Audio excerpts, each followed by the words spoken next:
A questão hoje está novamente na Universidade Federal do Amazonas. Hoje nós vamos conversar com o professor Renan Freitas Pinto, que é cientista social, professor da UFAM e membro da Academia Amazonense de Letras. O professor Renan tem feito alguns comentários que nós temos visto pelos jornais sobre o comportamento dos adolescentes, do comportamento geral do povo. E hoje nós vamos conversar então a respeito da questão política. Essa relação política, professor, como é que se dá o povo e o político? Isso está acontecendo uma sincronia? Olha, quando nós estamos até conversando em off ali, né?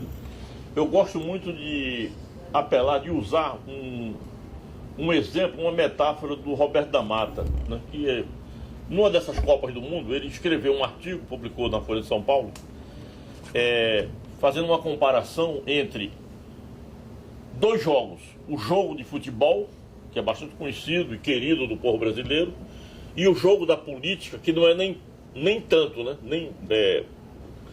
Um jogo visto com desconfiança, muitas vezes, ou com descrença, né? E poucas vezes de um modo afirmativo. Então, por que isso, né? Então, o Roberto da Mata lembra a coisa do futebol, quer dizer, no futebol, todos nós somos juízes, todos nós somos especialistas, né? Todo mundo conhece, e quando acontece alguma coisa estranha ou errada no futebol, né? Até na escalação do técnico. Primeiro, até na escolha do técnico, substituição de jogadores, né? Isso aí a imprensa já antes do jogo, antes do pessoal entrar em campo, já existe uma discussão, né? Que já prepara o terreno para, digamos assim, uma participação, digamos assim, quase que plena, né? Do torcedor. Do torcedor que está no campo e de quem está em casa acompanhando, né? Através do rádio, da TV, etc. Então, nesse sentido, o que é que o Roberto da Mata sugere? Que bom seria que no mundo da política nós tivéssemos o mesmo interesse, a mesma capacidade de julgar, né? E o mesmo envolvimento que temos com o futebol. Porque enquanto no futebol todo mundo conhece as regras, e por exemplo, se o juiz, né, comete algum deslize, por exemplo, aí chama logo de ladrão, não é isso? Enfim, ninguém deixa passar nada no futebol. Todo mundo é um tribunal com 1000 olhos, né? Na política parece existir uma inversão desse processo. O cidadão brasileiro, jovens, velhos, né, de todas as categorias, de um modo geral, uns mais, outros menos, alimentam uma profunda descrença, né, e desconfiança também em relação ao mundo da política, a ponto de alguns acharem que é um ambiente onde as pessoas entram e se corrompem, né, se transformam negativamente. Mas os que entram inicialmente não entram assim. Ou então é o seguinte, como é um jogo que pouco se conhece as regras, a maioria, por exemplo, o cidadão médio, o cidadão comum, não conhece, acha que aquilo é coisa de político. Então, só os políticos manejam as regras do jogo. E aí a população se afasta disso, né? Ou mantém um relativo afastamento ou um descrédito, né? Isso é muito ruim, porque eu acho que o Roberto da Mata tem razão.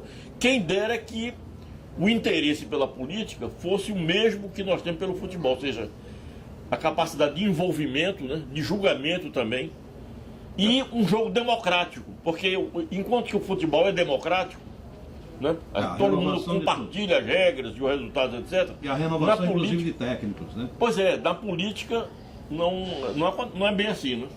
É um mundo à parte, digamos assim. Fica quase uma perpetuação do mandato, né? Exatamente. Aí tem isso, por exemplo, a profissionalização no sentido ruim do político, né? O cara que assume um mandato e não quer mais largar, aí se perpetua e coloca filho, né? Enfim, transforma aquilo na verdade, num poder patrimonial, né? A política, que é uma tradução da política brasileira, né? E da própria sociedade brasileira. o patriarcalismo e o patrimonialismo. O que não deveria ser pela democracia que pede alternância, né? Por exemplo, essa alternância é grandemente prejudicada por essa forma, né, de perpetuação de famílias, de nomes, etc., no mundo da política. Quer dizer, isso em si não é tão grave, mas a maneira como isso ocorre, entende? E aí temos outras questões, né, em relação ao...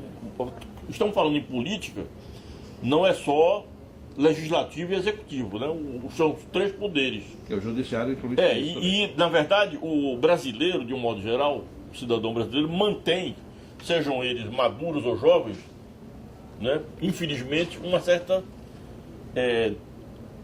distância, né, ou uma certa desconfiança desses poderes. Nas eleições, costuma-se querer renovar, e às vezes acontece renovação de 30%, 40% no legislativo, principalmente. Então, nesse caso, os novos estariam com boas intenções e estariam mal vistos, mas porque não entendem bem a situação, as regras que praticamente não existem num jogo que ele vai jogar?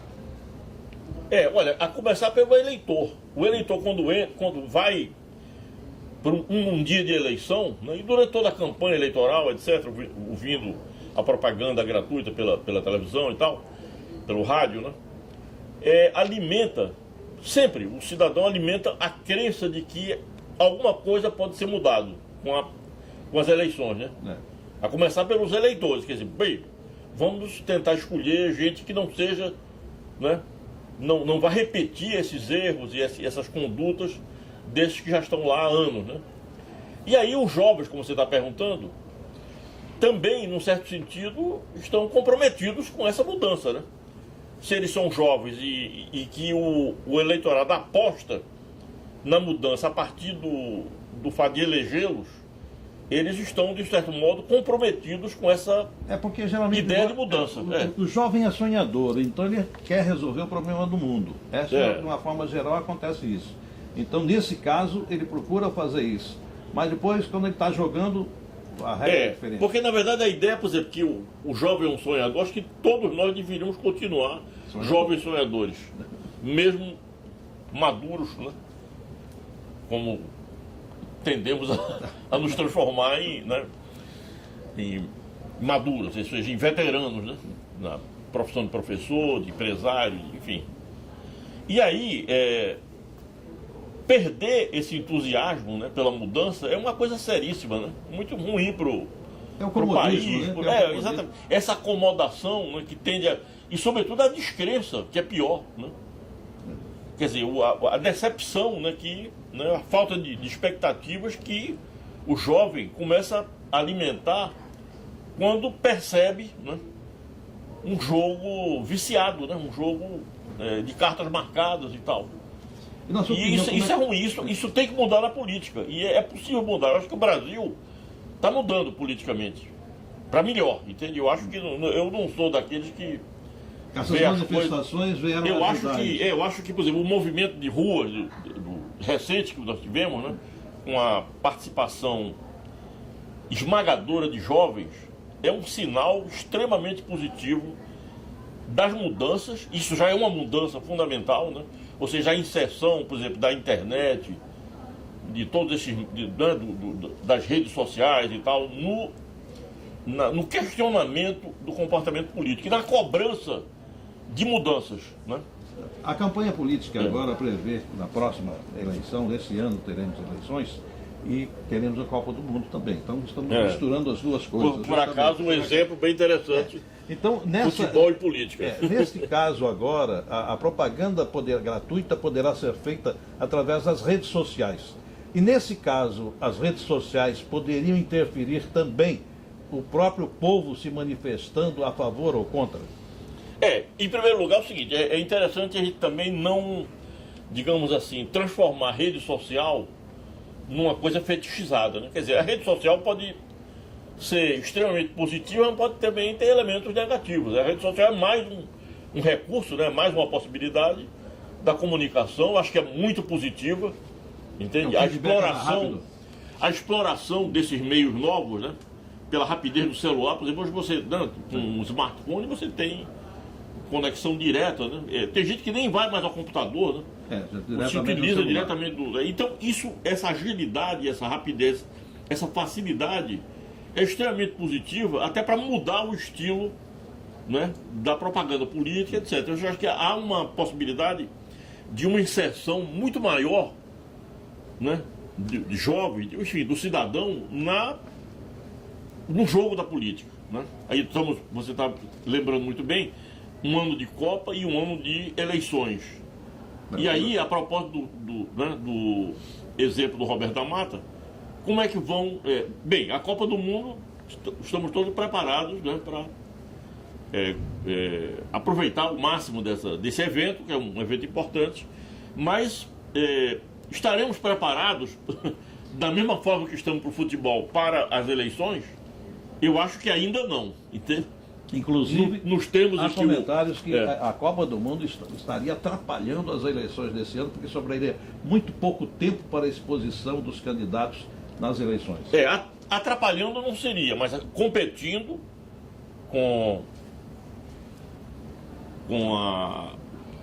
as eleições, né? Certamente. É a mesma coisa que você vê, por exemplo, a TV a cabo, né, a internet, etc., competindo com a leitura convencional dos livros. Quer dizer, no mundo inteiro nós sabemos que, especialmente em alguns países, tem diminuído muito o número de horas que os cidadãos dedicam à leitura, né? Aí você, puxa, mas isso é ruim?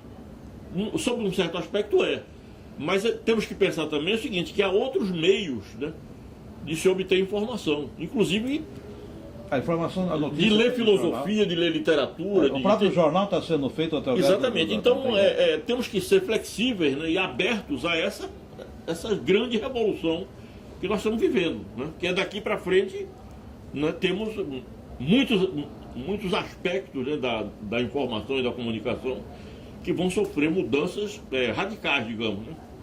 Professor, nosso tempo está se esgotando. Eu queria, como a última pergunta, o povo pode destituir um político? Claro, acho que sim. Bem, o exemplo do Collor é o mais emblemático no Brasil. Aliás, nem o sociólogo, rigorosamente, teve condições de prever aquilo. Quer dizer, sabia-se que existia uma forte pressão, né, sobre o poder maior, o poder executivo, mas a destituição, o impeachment, etc., revela exatamente essa capacidade do povo.